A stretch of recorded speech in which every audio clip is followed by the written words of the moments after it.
मराठा आरक्षणाच्या मागणीसाठी मुंबईत जाणारच असा निर्धार जो आहे आजच्या बीडच्या सभेतून करण्यात आलेला आहे। एक्सक्लुझिव्हली बोलण्यासाठी आपल्याबरोबर स्वतः मनोज जरांगे पाटील आहेत। दादा, आजची सभा विशाल होती, ही पाहिली देखील, हे सगळे दृश्य तुम्ही पाहिले होते। खरं तर आजची सभा झाल्याच्या नंतर एक निर्धार जो आहे तो पुन्हा एकदा मुंबईला जाण्याचा तुम्ही ठाम केलेला आहे। अशी खरं अशी जात होणे नाही, लई गर्व स्वाभिमान वाटतं, माझं मन भरून आलंय की आपण बैठक बोलवली आणि समाज इतक्या ताकदीनं तिथं बसायला जागा नाही, एवढी विशाल सभा झाली ती पारावरच्या बैठकीची। जिल्ह्याभरातून सगळे बांधव आले, प्रमुख बांधव आले तिथं। ही चीड आहे, देवेंद्र फडणवीस साहेबांनी हे ओळखून घेणं गरजेचं आहे की लोकांची खतखत आहे आणि मागण्या रास्त आहेत ना, कायदेशीर आहेत, लोकशाही मार्गातल्या आहेत, ते घेणं गरजेचं आहे। विनाकारण लोकांना उचकून राज्य अशांत करण्याचं काम मुख्यमंत्री फडणवीस साहेबांनी नाही केलं पाहिजे। कारण एक राज्याचा प्रमुख माणूस आहे, त्याने जर असं लोकांना वेटीच धरायचं, असले काही प्रकार करायला लावायचे, पुढं षडयंत्र रचायचे की दंगल घडल किंवा असं काय घडल, हे योग्य नाही आहे फडणवीस साहेबांचं। कारण त्यांचं नामचं काय वैर नाही, परंतु तुम्ही माझ्या लेकराला देणारच नसेल तर मराठा नाही झोपू शकत घरी। आता आजच्या या बैठकीहून बीडच्या तर सिद्ध झालं, मांजरसुंब्याच्या बैठकीहून मराठे घरी बसूच शकत नाही। जातवा नावला जर घरी बसली ना, त्याचे त्या मनाला खाणार आहे, त्याला अपमान वाटणार आहे स्वतःचा। मायला सगळा समाज लढायला गेला आणि मी मात्र घरात झोपून राहिलो, त्याला त्याचं जीवाला खाणार आहे आणि माया मावल्या सगळं नाव ठेवणार आहे की तुम्ही सगळं मराठा समाज मुंबईला लढायला गेला लेकरा बाळाचं नाही, तुम्ही घरात झोपले काय। त्यामुळं मराठे ह्यावेळेस घरी नाही राहत, अजिबात नाही। राजकारणी नाही, शेतकरी नाही, गरीब नाही, श्रीमंत नाही, एक दिवस का होईना 29 ऑगस्टसाठी का होईना मुंबई मराठ्यात येणार, मराठी मुंबईत येणार। खरं तर आजची बैठक होती, मात्र त्या बैठकीचं रूपांतर हे सभेत झालेलं तुम्ही देखील पाहिलं असेल। दुसरीकडे जर पाहिलं तर आता नेमका अल्टिमेटम हा जो आहे तो तुम्ही राज्य सरकारने दिलेला आहे। खरं तर आजच ठरणार होतं, तुम्ही 29 तारखेपर्यंत वेळ सरकारला देणार होता असं वाटलं होतं, मात्र तुम्ही मुंबईला जाण्याचा निर्धार हा पुन्हा एकदा केला आहे। हा इशाराच, त्याला इशारा म्हणता येईल किंवा नाहीही म्हणता येणार। आपण त्यांना सांगितलंय की तुम्ही 26 तारखेपर्यंत, 26 ऑगस्टपर्यंत तुम्ही अंमलबजावणी द्या, नसता मी मुंबईत येणार। त्याला इशारा समजा, तुम्हाला गोडी समजायचं समजा, तुम्हाला काय समजायचं समजा, कारण तुमचं डोकं लावायचं आम्ही बंद केला आता सरकारसमोर। तुम्हाला कसंही बोललं तरी जमतच नाही आहे, तुम्हाला वेळ दिला तरी जमत नाही। तुम्हाला 4 महिने झाले तारीख डिक्लेअर केलेली, आम्ही कम नाही अंमलबजावणी केली।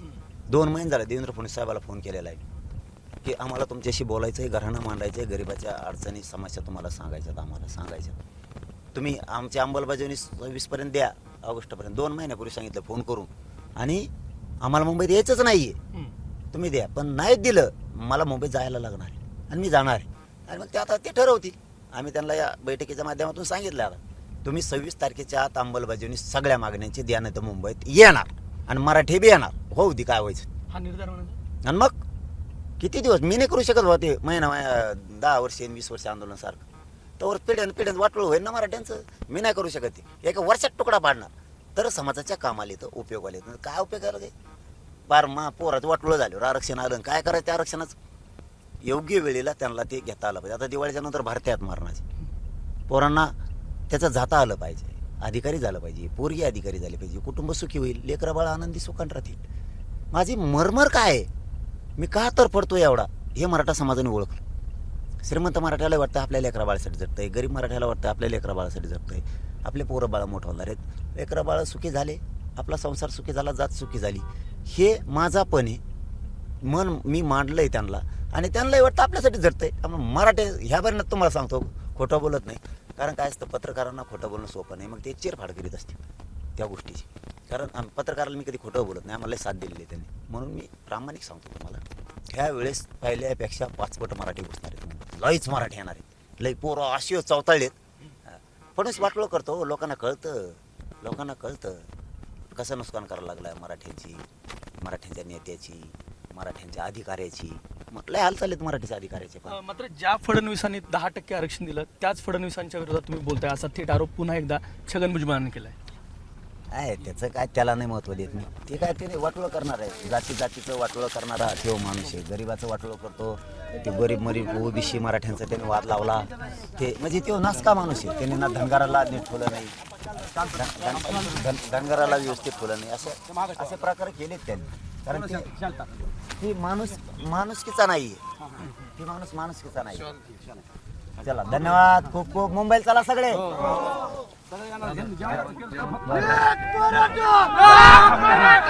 दुसऱ्या वेळेस नक्की येणार. मुंबईला चला सगळे.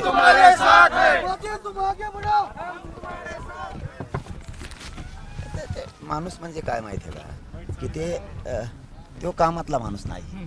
काय असतं त्याचं वय काय आहे, त्याचं पद काय आहे, याच्यावर त्यांनी बोलायला पाहिजे. खरं सांगतो मी, त्याचा आम्ही चिडचिड का करतो की त्याला ते जमतच नाही आहे. समजा आता काय आहे, मोठा नेता आहे, त्यांनी काय करायला पाहिजे, संविधानाच्या पदावर आहे, गरीब मराठ्याला आरक्षण मिळालं पाहिजे. त्यांचं जर सरकारी नोंदी असतील त्यात दिल्या पाहिजे. या मताचा मंत्री पाहिजे. नोंदी असल्या तरी देऊ नका. मराठा ओबीसीत असला घेऊ नका. अरे हे कोणचा जातीवाद करतो तू? आणि फडणवीसांचं ऐकून का रोष असेल बरं एवढा? काय वाटतं तुम्हाला एकंदरीतच हा रोष वारंवार व्यक्त करण्यात येतोय? काय होतं की मराठा समाजाने मोठं मन ठेवलं. प्रत्येक वेळेस यांच्यात कधी ओबीसी बघितला नाही, यांच्यात कधी जात बघितलं नाही. मराठ्यांनी कचाकच निवडून दिली. स्वच्छ मनानं, स्वच्छ विचारानं मराठ्यांनी निवडून दिलं. पण ज्या दिवशी मराठ्यांची वेळ आली ना आपल्या लेकरांना मागायचं, त्यांनी आरक्षण घेतलं त्यावेळेस मराठ्यांनी विरोध नाही केला. आणि मग आता आम्हाला आरक्षण मागायची वेळ आली. ज्या दिवशी आम्हाला आरक्षण मागायची वेळ आली आम्हाला, त्या दिवशी आणलंही चांगलं झालं ना. ते इतकं चांगलं झालं ते त्यांनी विरोध केलेला. माझ्या मराठीचे डोळेच उघडले. मराठ्यांना वाटलं यांनी आरक्षण घेतलं त्यावेळेस आपण विरोध नाही केला राव. यांना निवडून आणताना आपण यांची जात नाही बघितली राव. आज आपल्या पोराला नुसतं आरक्षणच पाहिजे, तो एवढा विरोध करायले म्हणून मराठ्याचे खरबडूनच जागे झाले. आणि जातवान हातसाळ रक्ताना मराठ्यांचं अन्याय सहन नाही करू शकत अजिबात. मरण तर कसं येतं रे, घरात झोपले तरी मरण येतं, तुम्ही वयाने म्हातारे झाले तरी मरण येतं, जेवण असले तरी अटॅकनी येतं, अपघाताने तर काही नाही येतं. मरणाला काय भ्यायचं आहे? पट्ट्या भेटतो का? म्हणून 3 कोटी मराठ्याचं कल्याण झालंय आज. राहिल्या सुद्धा करा, भ्यायचं नसतं. बेलर जीवन जीणं मुश्किल होईल. भ्यायचा काय समज? कोणचं काय आपल्याला काय 10 रुपये तेल मीठ घेऊन देतो काय? त्या 10% आरक्षणाचं नेमकं काय झालं असं त्याचं काय करते काय ते तेले पागले म्हणतो. त्याचं मी त्याला उत्तर देत नाही. ते गेलं व्हायला आता, त्याचा विषय संपला. ते काय शान आहे का? देवेंद्र फडणवीसांनी त्याला मंत्री केलं, ते देवेंद्र फडणवीसलाच अडचणीत आणायला लागली. अजितदादांनी त्याला मंत्री केलं, अजितदादालाच अडचणीत आणायला लागली. ते म्हणजे प्युअर आपिस दलिंदर येते.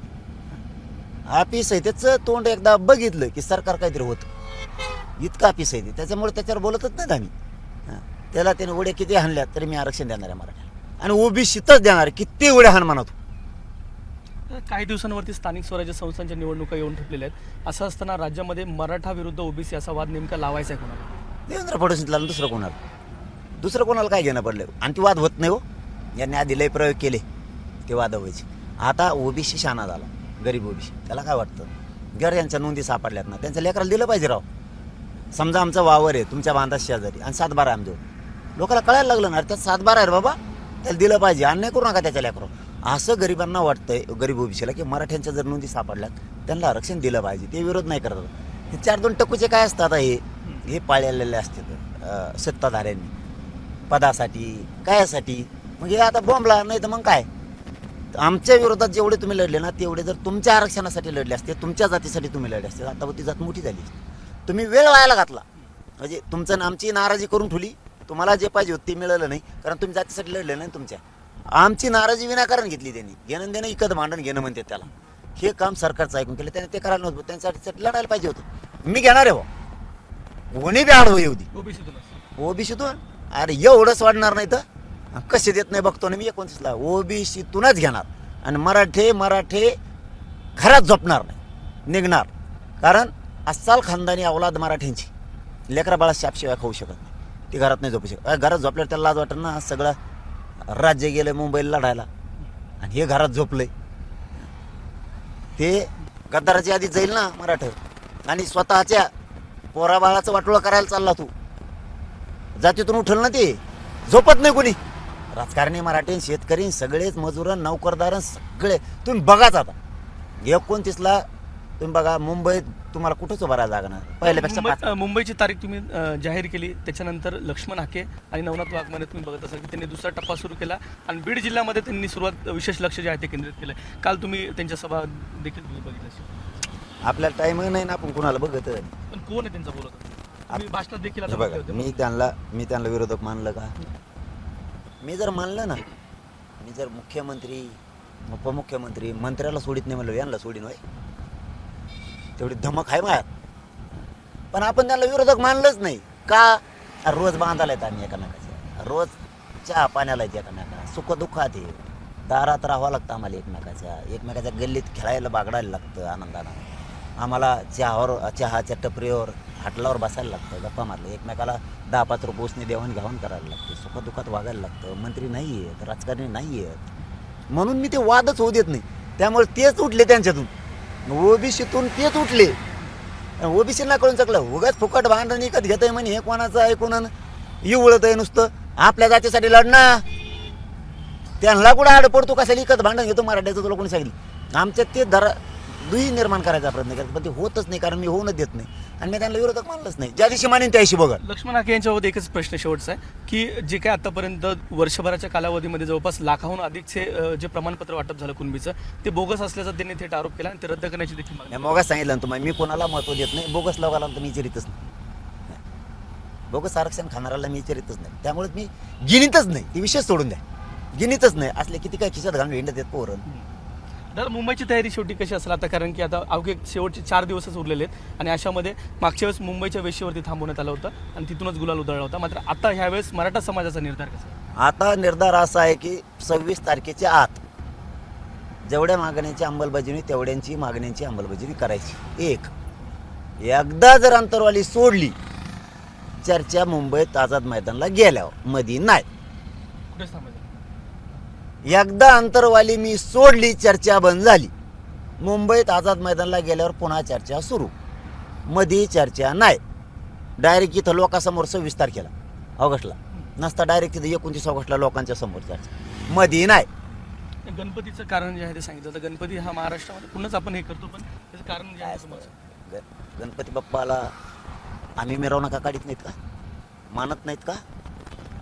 कट्टर हिंदू आहेत आम्ही, पण छत्रपती शिवरायांचं हिंदुत्व आम्ही कट्टरपणानं मानतो. वारकरी संप्रदायाचा विचार सोडत नाहीत आम्ही, कट्टर आहे. आम्ही गणपती बाप्पाला बसवतो, मिरवणुका काढतो. आमचा गणपती बाप्पा आहे, तुमचा आहे. आम्ही गरिबांच्या लेकराला न्याय मागायसाठी मुंबईत आहे, तुम्हाला अडचण आणायला नाही. आणि गणेश उत्सव म्हणजे उलट पवित्र आहे ना, पर्व काळ तो पूर्ण पर्व काळ पवित्र आहे. आणि त्या पवित्र पर्व काळात आम्ही जर आमच्या लेकरा बाळांच्या न्यायासाठी मुंबईत जात असलो तर गणपती बाप्पा सद्बुद्धी देईल ना त्यांना, की देव गरिबांचे कशाला मारतो, गरिबाचे लेकरं. कारण देवानी सत्यानी आपण महायज्ञ करतो जनाच्या कल्याणासाठी. पर्व काळ आहे गणपतीचा, गणपती बाप्पा बुद्धी देईल त्यांना, कारण कशाला जनतेचं कल्याण, कशाला वाटोळ करतोस रे.